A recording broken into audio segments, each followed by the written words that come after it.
Hi everyone, good afternoon. I'm excited again to host this series on farmers and the important work they're doing for us on the African continent and in our fight against COVID-19.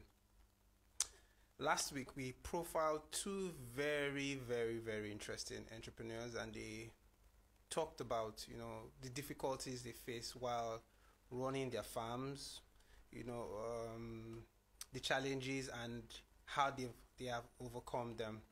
So today we'll also be going all the way to Kenya, and we're going to be talking to two interesting farmers.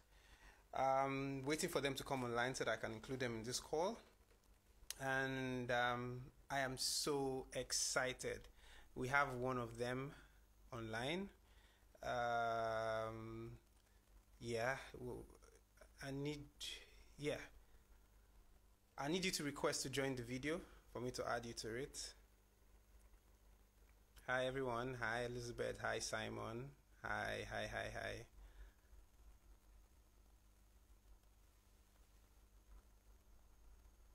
I need you to request to join the video. Okay? So as I was saying, so these farmers are going to be telling us what it takes to be an African farmer. It's interesting because most people do not know the kind of work that goes into farming, or dedication and the craft that goes into feeding a huge continent like the continent of Africa. And so this is why this mini docu-series exists. We want to profile the African farmers, show you what they are doing, the amount of work they are doing, and also to talk about the challenges and solutions to their problems. And this is why I'm really passionate about this. Boniface, if you're online, please request to be part of the video so I can add you. I can see you online, but you have to request to be part of the video. Give me 1 second, everyone, while I try to add him.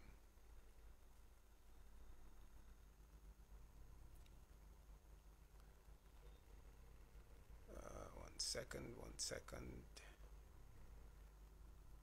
Hi David, how are you doing?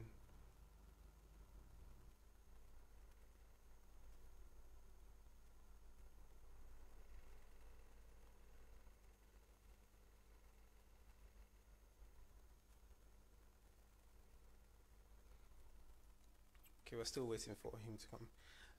So as with anything on the African continent, we know running a business is fraught with challenges. However, where there are challenges, there are solutions, right? I always tell entrepreneurs that I speak to every day and people that I mentor that where there is an abundance of challenges and problems, there is also an abundance of solutions. And it's not different from when you are a farmer, you're involved in the agricultural chain, the value chain. It is fraught with a lot of challenges, and with those challenges actually come a lot of opportunities for entrepreneurs like you, I, and the farmers we are going to be talking to in a couple of minutes. It presents opportunities for them, and food is so important. I mean, you can't go around doing your daily work or running your business without food. I don't know about you, me, I wouldn't survive. I wouldn't optimally give the output that I like without food. And that is why we decided to profile farmers. People will say, why agriculture? But agriculture is very important. The sustenance of the continent is really dependent on how well the agricultural sector does. And like I said, this is why we decided to focus on the farmers in this series. And if you watch the first interview or the first series, any of you that watch it, you will see that there is so much. Demon.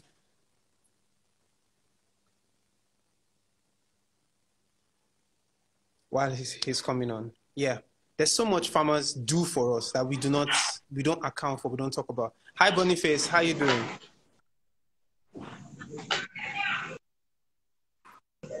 Boniface, can you hear me? Hi, Mr. Owen. How you doing? Mr. Owen. Perfect. So I'm doing well. Yeah. Can you introduce yourself to everyone, to the whole of Africa that is listening right now? Oh, okay, my name is Boniface. I come from Kenya. I'm a young farmer practicing dairy farming, crops farming, beekeeping. Yeah. Interesting. So what led you into farming? I mean, everybody, yeah, a lot of people say go into farming. Agriculture is the next big thing, but a lot of people are afraid of going into farming likewise. So what exactly led you into farming? Yeah, interesting, Mr. What led me into Yeah. farming? I work with the Youth Enterprise Development Fund here in Kenya. It is an organization that supports Kenyan youth, and at the same time, it gives Kenyan youth loans to start agribusiness. It boosts entrepreneurs. But it's so unfortunate that I, being an employee of Youth Enterprise Development Fund, I can't be given that loan as a staff. Okay, they call it. It will raise conflict of interest. Mm-hmm. So on my duty, while we visit other young farmers doing businesses, agribusinesses out there, I gain interest after seeing what young are reaping from agriculture. So I started gaining interest slowly, and I came to realize that I had an opportunity sleeping by my side. We had a family land in a place called Nakuru, that's in Rift Valley, where I decided to ask my parents to allow me to start farming in that land. It's about 20 acres of land. So when I decided to put across the request to my parents. They felt like I'm going to waste a lot of money there in that farm because the place is usually dry. And okay, I just started by keeping 10 chickens, whereby they multiplied up to now. As we are speaking, I have about 112 chickens in that farm, and those chickens I don't use machine to incubate them, or to incubate the eggs so that I can get the chicks. I normally do it the traditional way. So I've been growing slowly up to a level where I decided that now I have workers in that farm. These workers need to be paid, and with the little number of chicken I have in this farm, I can't pay them. I decided to add the cows for dairy farming. I started dairy farming, whereby I started with 2 cows. Right now, both of them have calves, and I've been milking milk daily. And I sell the milk to raise money to pay for their salary at the end of the month. So slowly, I decided again to introduce bee farming in that farm, whereby I started with 2 beehives. But right now, as we are speaking, I have been learning slowly since I started farming. I start with something small and then I continue gaining interest by the demand outside there. Or you start with something small, you start introducing to your friends, telling them I sell honey. And then they tell you they need more. So, but when the demand rises, I keep on increasing. Right now, as you are speaking, I have about 12 beehives in that farm, whereby from each beehive, I normally have of honey from each beehive. Now, right, I have 12 in total. Hello, Mr. Ian. Yeah, I'm here. Interesting. Thank you for telling, your story into your foray into farming. But how did you learn these things? Did you have some form of formal education on it?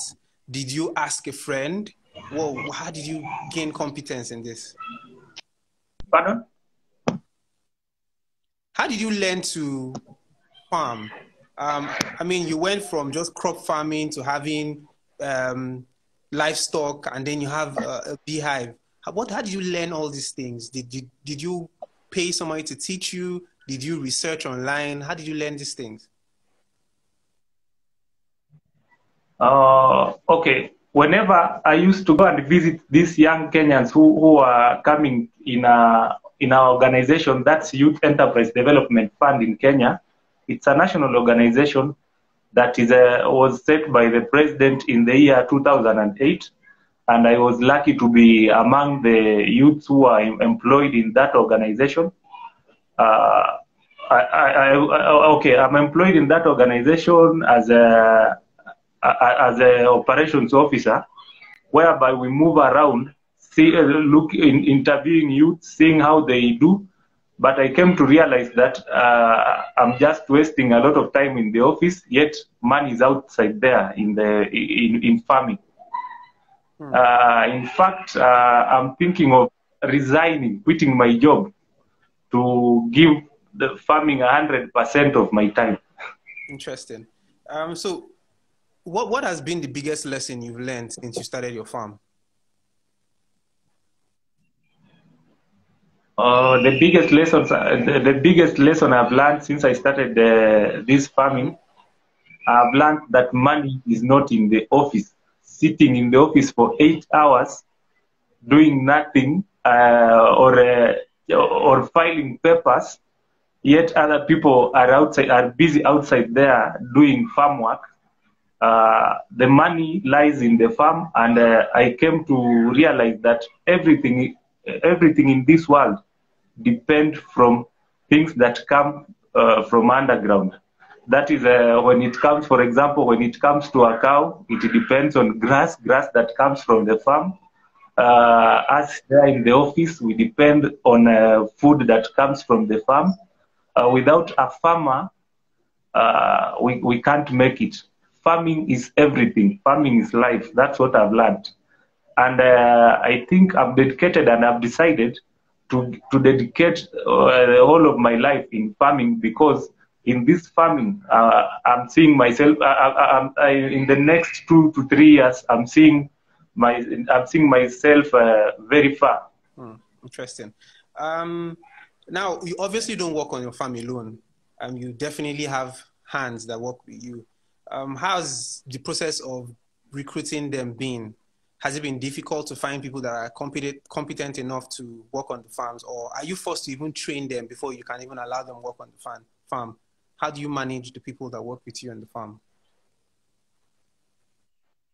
Now, as a farmer, there is where we face the main challenge when it comes to farming, because if you are not there 100%, most of these people, if you don't recruit them well or train them well, they tend to steal farm produce and sell to benefit themselves. So it is something that you have to look at it very well. You recruit people that you know, okay, you can't be 100% sure that they won't steal from you, but at least you try to do the background check. And as a human being, you also try to give them something that is reasonable to make them not steal from your farm. Since I started, I think I've had, right now I have 4 employees, but I started with about 2. The first challenge I faced when it comes to employers, I employed them, left them in the farm. After 2 weeks, I was called by the neighbors telling me that the boys have decided to go. There's no one in the farm. So it is something that, it's a bit challenging, but at least right now I've empowered them. I'm paying them well, and I've trained them. At times, I give them loans when they want to do something back at their home. I give them loans, and I deduct from their salary slowly. So at least I'm confident that I have good people, because for the last 2 years, they are doing well. I've not even changed. Interesting. The people problem is a big issue, right? For any business, the people that you employ to work on your own farm or your business will determine whether your business will survive or not. And I like that you have thought beyond just employing them. You're trying to make them comfortable. You're giving them loans. You're training them so that they remain loyal and they understand the vision of what you're trying to do in your farm. So kudos on that. In terms of COVID, how has that affected you? You know, right now in Nigeria, there's a restriction on movement. People cannot really export what they produce in their farm, or they can't really sell what they produce in their farm openly. Security agencies, unfortunately, are stopping farmers from accessing their farms. For you in Kenya, what has been the biggest difficulty around this COVID period?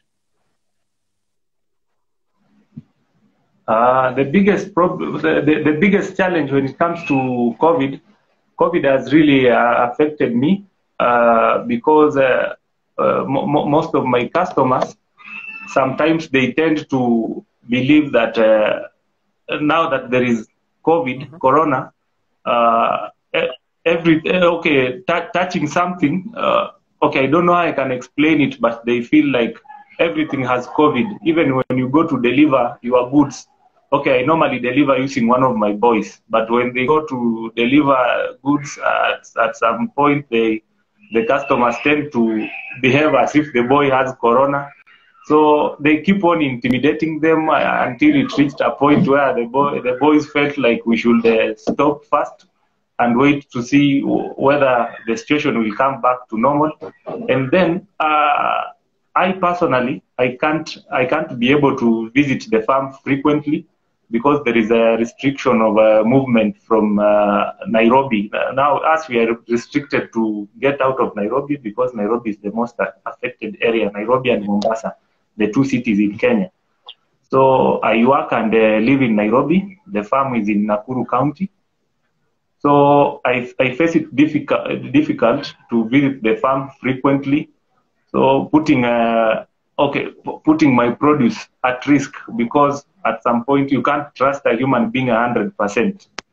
They might end up selling maybe, let's say today, since I normally get about 12 liters from dairy in the morning. At some point they report that they have milked about 9 only. So it has been really a challenge because I can't even send there someone to go and confirm when they are giving out that milk to the person who collects the milk for the dairy, that's the shop that sells the milk. Interesting. What are you looking to change? Interesting. Or would I say, in terms of your business process and the way you run your farm, how are you adapting it to COVID?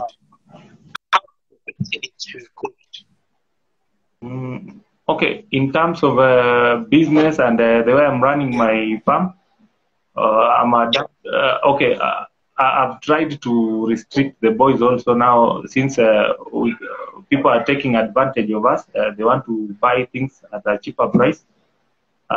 Just decided to advise them at least to stay within the compound and avoid interaction with the people from outside, so that we don't increase the risk of them getting COVID, which will be, I think, a tragedy to me, because they always work so close themselves, the 4 boys. I've tried to cope with it in that I've introduced, in Nigeria we call him Okada man, the boda guy, the one who rides the motorbike. The Okada man normally comes in the morning to collect the milk, but the boy normally put the milk at the gate. When the Okada man comes to collect the milk, he goes with the milk for delivery. When he comes back, the boys have a sanitizer, whereby they go with a spray, the one that they used to spray the pesticide. Right now we are using it to spray the sanitizer. They sanitize the containers and then they leave it for almost 30 to 40 minutes before they touch the sanitizer. So that's the only way that I've tried to cope with it. And other things like vegetables, they are normally being put at the gate, so that the Okada man just comes. He also the sanitizer is always there at the point where they put it on the gate. When the Okada man comes, he sanitizes before he picks the luggage. And when he brings back the containers, the boys sanitize the containers before they take the containers back to the farm. Interesting. All right. Let's talk about the elephant in the room, the government. I speak to so many farmers, and one of their main concerns is the lack of support from the government towards the agricultural sector. Do you think that the government in Kenya is doing enough for farmers? And if your answer is no, what do you think the government should be doing? Okay, I think government is not doing enough for farmers, especially I being one of an employee for one of an institution that that gives youth loans. It's not doing enough because some of us youths don't have collateral that are being requested by the government institutions. Okay, now for example, when I need a loan to boost my farm, I'll be requested to, okay, maybe let's say when I want a loan of maybe 2 million or a 1.5, I'll be requested at least to produce something to like a collateral that will be of the value of the double value for the money I'm requesting for, which I feel most of the youths here in Kenya that cannot manage to get such collateral. Because if you want, let's say, 1 million, you are being asked to give a collateral of 2 million. Okay, honestly, let me ask you, you want 1 million, where will you get a collateral for 2 million? That's a real problem. Yeah. So the government should make access to funding available, right? More funding available, and funding available for farmers. That's what you're trying to say. Yeah, that's what I mean. The government should make it available and easy to be accessed. What of access to fertilizers, things like farming, like fertilizers and industrial measures? Do you think the government is doing more in that on that part? Okay, in Kenya, I think I can say the Ministry of Agriculture normally gives the fertilizer as a subsidized price, whereby I personally use organic manure, the manure that I get from my poultry and dairy. I normally mix them with the, I can say, the rotten grass, because I also farm the hay grass for dairy. So I normally crush the hay grass, the shrubs that we get from the farm, mix them with the manure from cows and from the poultry side. So I personally, when it comes to chemical manure, I can't tell you anything because I normally use organic manure. Okay. So I've never been interested in going to shop to buy the fertilizer. Interesting. Okay, in round up now, what advice to young entrepreneurs and young Africans trying to or thinking about going into farming?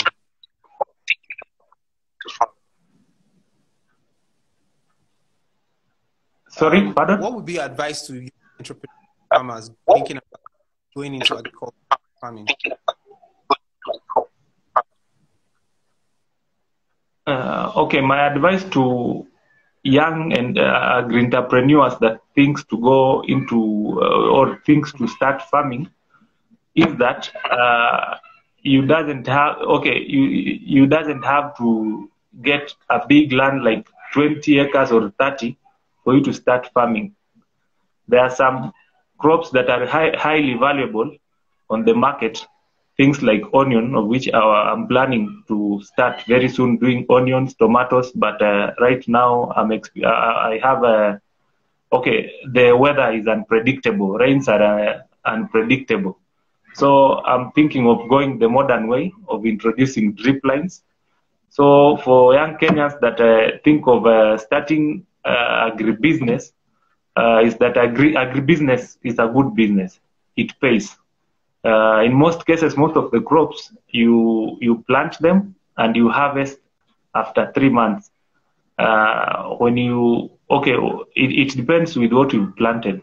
Whatever you plant, at least make sure that you have market for what you are planting. Don't just rush and start planting tomatoes thinking that you'll get market for tomatoes. You have to scout around, know the market, know the type and the quality of seeds you want to use to plant tomatoes. Please try to scout around and talk to us other farmers who have been in the field before, at least to know the type of pesticides that can be used to things like tomatoes. Don't just rush and plant tomatoes like maize and you wait for 3 months thinking that you'll harvest tomatoes. Thank you for sharing that. I have a bonus question, and it just came to me. Apart from the challenge of you having to recruit somebody or recruit people, what has been the mistake you've made, or maybe the most memorable mistake you've made while running your farm? The mistake I've ever made in my life while recruiting these people who have been coming and go. Don't go looking for a cheap person.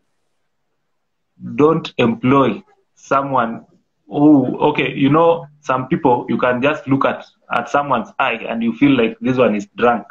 Drunk people or people who take alcohol will never take you anywhere when it comes to farm work. Farm work is something that is physical. It needs someone who is sober upstairs. It needs someone who is committed. It needs someone who has family or responsibilities. Someone who will work for you as if he's working for in his or her own farm. And if possible, if you don't stay around, try and look for someone who has a family. You employ him with a wife, so that you are sure this man won't go loitering around looking for women. He has a responsibility back in the farm. He has to stay around and work for you as if he stays in his own home. Wow. Thank you so much. Thank you for all you've shared. So people across Africa have learned quite a lot from everything you've shared today. Thank you. All right. Yeah. I wish you success in your farm. And 1 year from now or months from now, we'll reach out to see how well your farm is doing. Okay, thank you. Maybe before I go, I can share a little bit of challenges that I'm facing right now.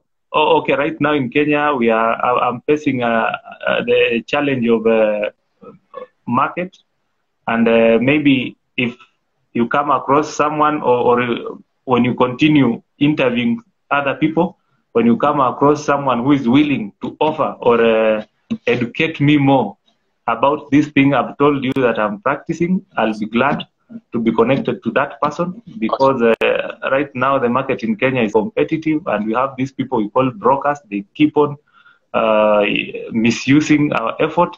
You produce your food, someone comes in like a middleman. You want to take the bigger chunk of the profit, whereby I think also when you have an opportunity of linking us to good market outside there, because currently we are facing that resistance of going directly to consumer. You need to go through someone for you to sell your produce. All right, Boniface. We'll surely keep it in mind, and of course, we would refer people to you that will help this problem you shared. All right. Okay, thank you.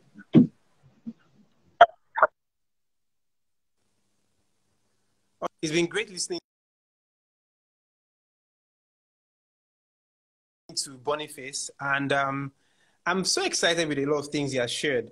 Now, this docuseries is brought to you by the Support for Africa SMEs initiative, and basically we're just a group of people across Africa that want to beam the spotlight on African entrepreneurs, as we are surviving COVID, as, entrepreneurs are battling through all the infrastructural challenges in their various countries. This initiative is there to support them, to educate them, to create opportunities for them, and And that's how we came across this series on farmers. I'm trying to see if our next farmer is online. Let's see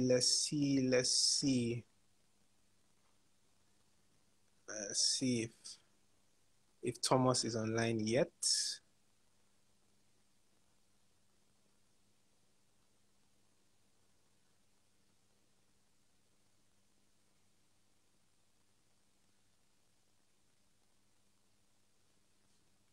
Thank you for everyone that has joined this series. I can't mention everybody's name, but it's been great seeing very familiar faces. Thank you. So we're waiting for the next person to come online.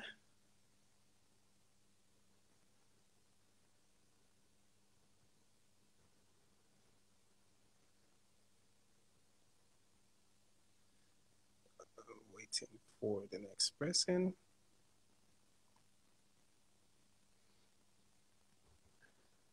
So in summary, we can see that farming comes with its own challenges. Hi, Thomas. Hi. Well, Man, we're so excited to have you on this docu-series on farmers. Thank you. Introduce yourself to everybody watching right now. Yes, my name is Thomas Win from Kenya. I'm the CEO and the founder of Game Farmer Center. I was also honored on Transform Kenya Award, working with the farmers to change their lives. Thank you. Interesting. And why farming? Why exactly did you decide to wake up one day and say, I'm going to dedicate my life towards farming? Yeah, thank you very much. Agribusiness, it is very important in daily life. Like when you look at in our country, agribusiness account for the 65% of the exports. And the big chunk of land in Kenya, we are doing agribusiness. So it is the backbone of economy of our country. Interesting. And what was your first foray to farming? What was the first thing you did in farming? The first, in farming, you must have to gain the interest first. After the interest, I decided to drill a borehole using the kickstart, that is Moneymaker. And you know, immediately you have water, automatically you'll have to go. That is where the starting point, which is very important, that's where we started with in 2004, where I drilled borehole and we have water. The next step, it is changing the environment. We went direct to agroforestry, whereby we must have to plant trees, because when there is a cool environment, friendly environment where there is enough rain, you have changed the environment so that when you start agribusiness, automatically it will do. So the most important thing, again, the next step after water is agroforestry, to change the environment. Interesting. And okay, can you tell us about your farm? How large is it? What you have livestock, you have crops?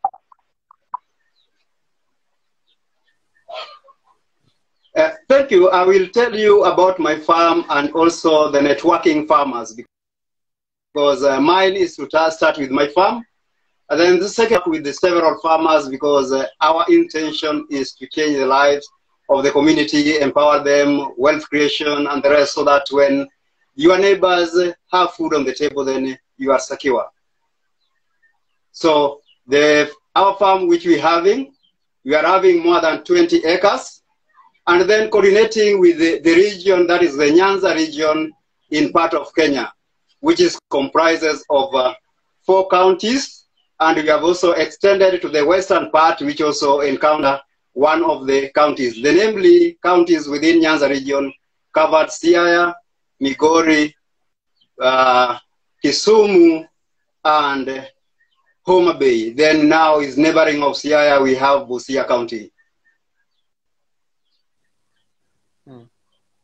Interesting. And in starting this farm, networking with your fellow farmers, can you give us 3 lessons you've learned? When starting the farming, as I've already told you that when you want to do farming, you start with the agroforestry.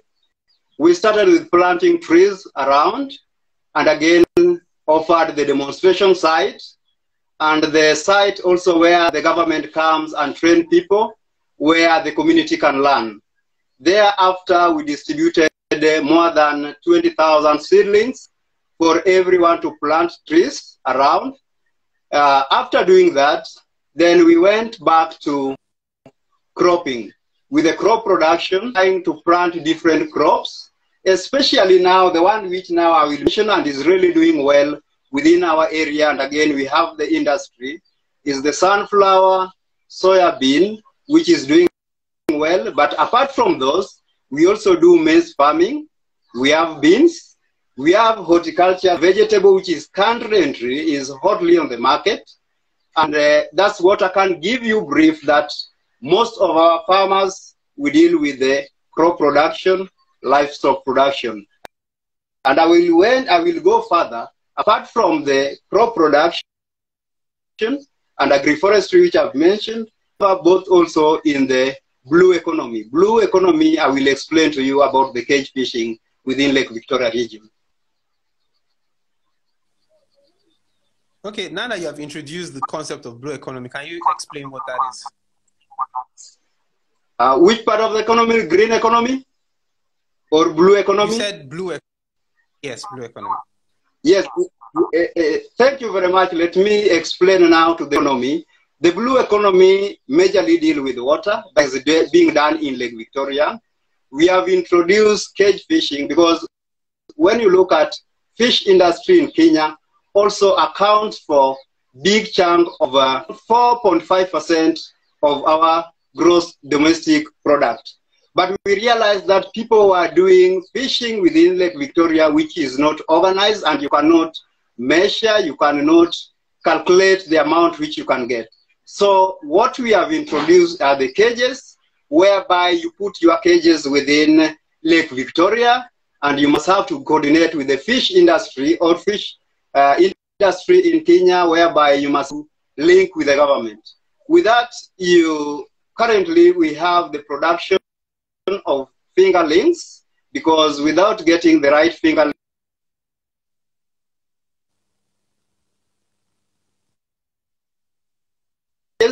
the production takes around from 8 months to 1 year. That is now, their fish will be mature for sales in the market. This area, again, it is a very major in our industry, because it has introduced the fish pits, which is the fishing was being done by women and youth, where they were being frustrated. They were not getting enough cash because they have to wait.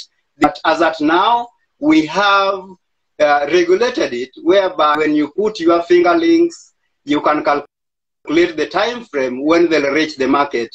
At the market level, we have also introduced something which is called the fish hub or fish market, whereby these fish depots we can take, and that is access to the market. And actually, we have really increased the fish production in Kenya. Interesting. You sound very, very knowledgeable. Did you learn on the job, or did you have any formal training in agriculture, or fishery, or whatever in your farm? As I've told you before, the agribusiness is a passion, and it is an interesting part where you learn. And I've not done agriculture. In fact, I've done business management. But we are working very closely with the experts, because you know very well you cannot be experts in all fields. So we have to get the experts from the government, the experts from different institutions. Like we are also working with the TVET institution, that is the technical institutions, whereby they can give us the innovation, science innovation, and work collaborating with them so that we can get the best in the market. You mentioned something that, turned on the light bulb in my head. And that's the part that I see a lot of people go into farming, but not understand the business side of farming. How important is understanding that business side? How important is it to a young farmer, understanding the business side of farming and not just going to the farm and, planting or... Exactly. That is a very important point, especially in the region where we are. didn't take agribusiness or agriculture as a business. That's why now we must have to call it agribusiness. We must have to demonstrate, like right now we have started the farming like horticulture. Let me take example, which we are doing currently. When you work closely with the farmer, you must have to do it practically, because when you only learn it theoretically, you will not get it right. So what we do, you start with a farmer, with a small farm, you work and provide the seeds, you prepare the nursery and then transplanting. Immediately, you work along with the farmer until you reach the market level. Immediately you reach the market level, now things are very easy because it is practical and will show a farmer that that model has made us to convince so many farmers and ensure that they see it as part of business, not only agriculture. So that's why we combine it, agribusiness. Okay, so let's talk about the challenges you're facing. What are the challenges you faced while working with farmers and while running your own farm? Okay.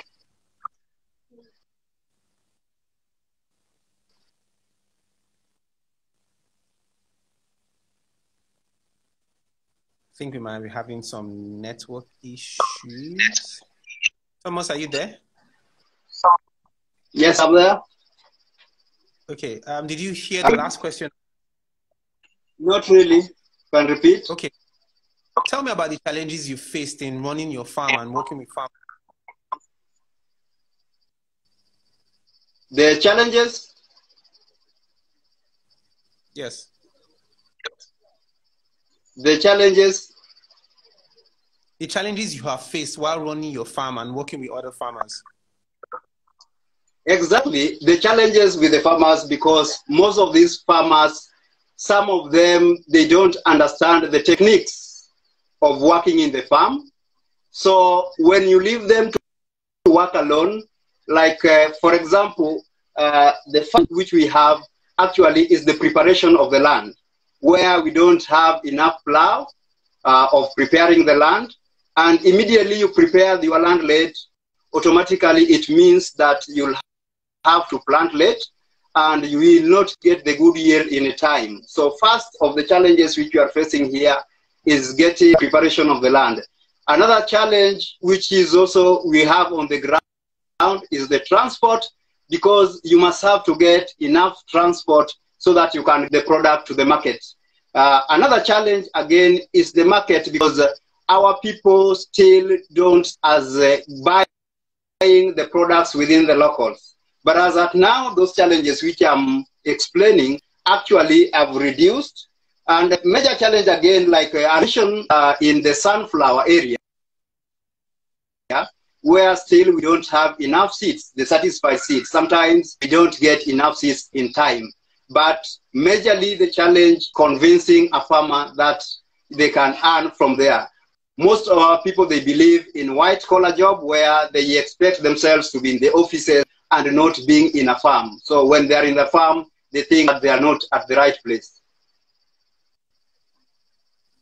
Interesting, interesting. And how do you think the farmer, the government can make farming more lucrative for people? The government? Yeah. How do you think they can make farming more lucrative? Since you say that people see farming as, not lucrative and would rather have white-collar jobs. So how else can the government, I'm focusing on the government right now, not the private sector, how else can the government make farming lucrative?